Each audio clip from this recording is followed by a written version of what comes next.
सर्वसामान्यांना महागाईचा फटका. गेल्या 10 दिवसात तिसऱ्यांदा इंधन दरवाढ. पेट्रोलच्या दरात 87 तर डिझेलच्या दरात 91 पैशांनी वाढ.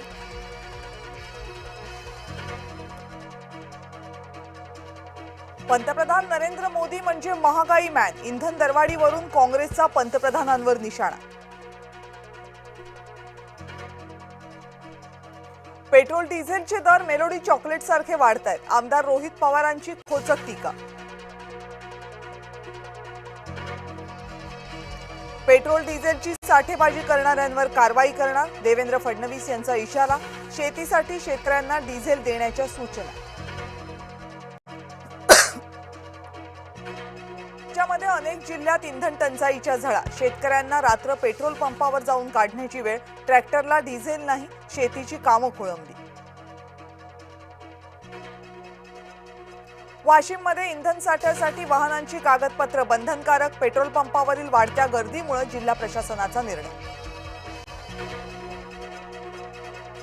विधान परिषद जागा वाटपासाठी भाजप शिवसेनेत खलबतं. रवींद्र चव्हाण, चंद्रशेखर बावनकुळे आणि एकनाथ शिंदेंमध्ये चर्चा.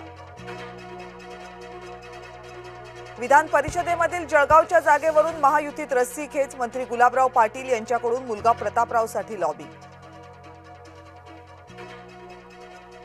खरातचे साथीदार ईडी चौकशीच्या फेऱ्यात. एकाच दिवसात तब्बल 13.5 कोटी रुपये जप्त. बँक खात्यातील 2.25 कोटी रुपयांच्या ठेवी गोठवल्या.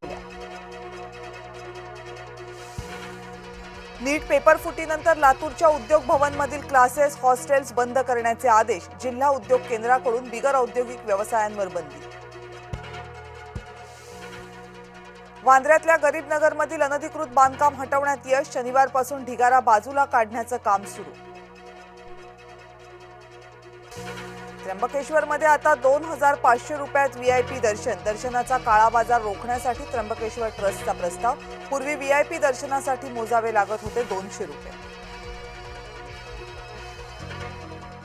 अमरावती जिल्ह्यात आठवडाभर उष्णतेच्या झळा. फळबागा आणि संत्रा उत्पादक संकटात. नुकसान भरपाई देण्याची शेतकऱ्यांची मागणी. कांद्याला किमान 2,000 रुपये हमीभाव द्या. धुळ्यातील शेतकऱ्यांची मागणी. 600 ते 700 रुपये इतकाच भाव मिळत असल्यामुळे शेतकरी नाराज.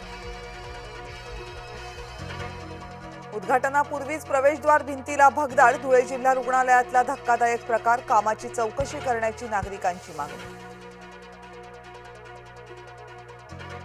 अमेरिकेचे परराष्ट्र सचिव मार्को रुबियो भारताच्या दौऱ्यावर. पंतप्रधान आणि एस जयशंकर यांचीही भेट घेणार.